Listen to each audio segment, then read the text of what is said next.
السلام علیکم، بسم اللہ الرحمن الرحیم۔ ناظرین، آج کی اس ویڈیو میں ہم آپ کو حضرت علی اور ان کے بہادری کے قصے سنانے جا رہے ہیں۔ اور اتہاس گواہ ہے کہ جب بھی کسی جنگ کا ذکر ہوا تو ان میں حضرت علی کا نام ضرور آیا۔ عرب کی سرزمین کی جنگوں کے قصے آج بھی بڑے ہی فخر سے سنائے جاتے ہیں، لیکن عرب اور مسلم اتہاس میں جب بھی کبھی سب سے طاقتور جنگجو اور یودھاؤں کی بات ہوگی تو ان میں سب سے اوپر جس یودھا کا نام آئے گا وہ ہے حضرت علی۔ دنیا حضرت علی کے کارناموں، بہادری اور طاقت سے بخوبی واقف ہے۔ چاہے جنگ خیبر میں یہودیوں کے سب سے بڑے طاقتور پہلوان سمجھے جانے والے مرہب کو پچھاڑنا ہو یا خیبر کے قلعے کے در کو اپنے ہاتھوں کی 2 انگلیوں سے اکھاڑنا ہو، یہ سب حضرت علی کی طاقت کا ایک چھوٹا سا ہی حصہ ہے۔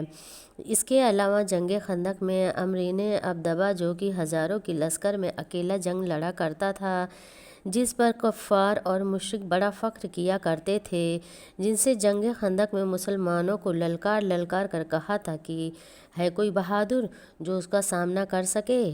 لیکن دوستو، اس کا خوف اتنا تھا کہ بار بار للکارنے کے بعد بھی کوئی اس کا سامنا کرنے کو تیار نہ تھا۔ تب وہ حضرت علی ہی تھے کہ جنہوں نے نہ صرف اس سے مقابلہ کیا بلکہ اپنے صرف ایک ہی وار سے اس کو اس کے انجام تک پہنچا دیا۔ جانکاری کے لیے بتا دیں کہ حضرت علی نے اپنی زندگی میں درجنوں جنگیں لڑیں، جن میں سے جنگ بدر، جنگ خیبر اور جنگ خندق وہ دردناک جنگیں رہیں جن میں حضرت علی نے دشمنوں کے لشکر پر تباہی مچا کر رکھ دی اور مسلمانوں کو ایک طرفہ جیت حاصل ہوئی۔ ان کے بارے میں کہا جاتا ہے کہ ان کو فرق نہیں پڑتا تھا کہ ان کے سامنے کتنا بڑا لشکر یا سینا ہے، وہ دشمنوں پر شیر کی طرح حملہ کیا کرتے تھے، اور اسی لیے اللہ کے نبی نے انہیں شیر خدا کے لقب سے بھی پکارا تھا۔ لیکن دوستو، کیا کبھی آپ نے سوچا ہے کہ مسلمانوں کے سب سے بڑے یودھا، جن کا میدان جنگ میں کوئی ثانی نہ تھا اور جن کا میدان جنگ میں آنا ہی مسلمانوں کی جیت کی گارنٹی ہوتی تھی، انہیں کیسے شہید کیا گیا؟ انہیں کس نے شہید کیا اور کیوں حضرت علی نے اس دنیا سے رخصت ہونے سے پہلے کہا تھا کہ رب کعبہ کی قسم، آج میں کامیاب ہو گیا؟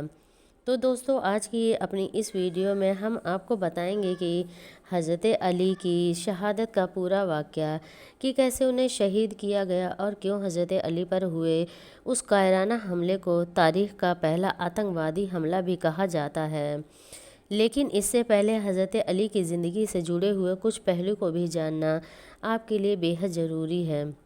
دوستو، حضرت علی ہی وہ لیڈر ہیں جنہیں اللہ کے نبی حضرت محمد مصطفیٰ صلی اللہ علیہ وسلم کے بعد سنی مسلموں نے اپنا چوتھا خلیفہ مانا اور شیعہ مسلمانوں نے اپنا پہلا امام۔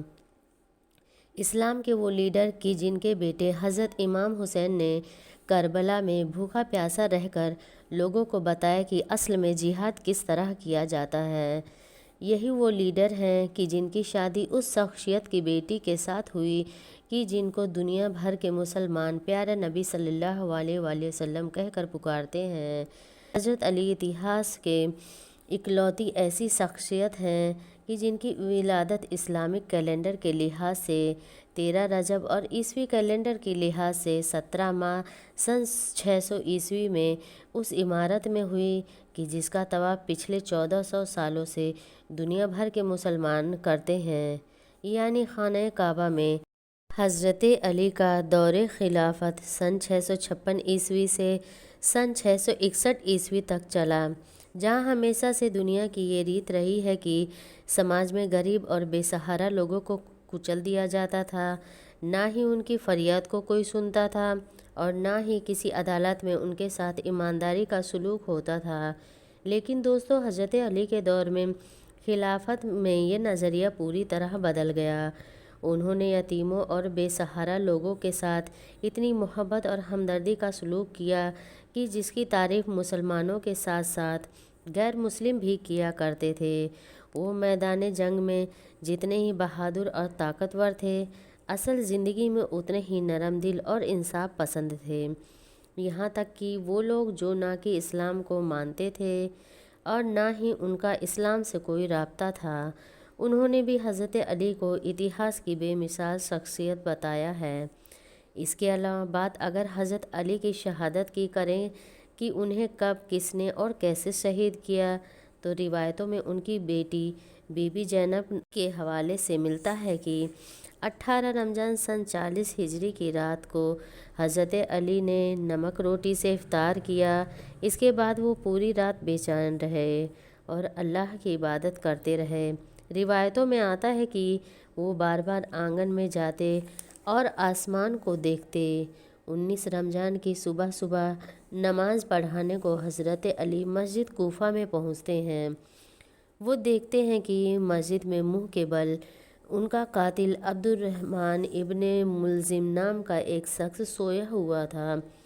ان کو حضرت علی نے نماز کے لیے جگایا اور فرمایا کہ فجر کے وقت اللہ کے گھر میں سونا اللہ کو پسند نہیں، اٹھو اور نماز کی تیاری کرو۔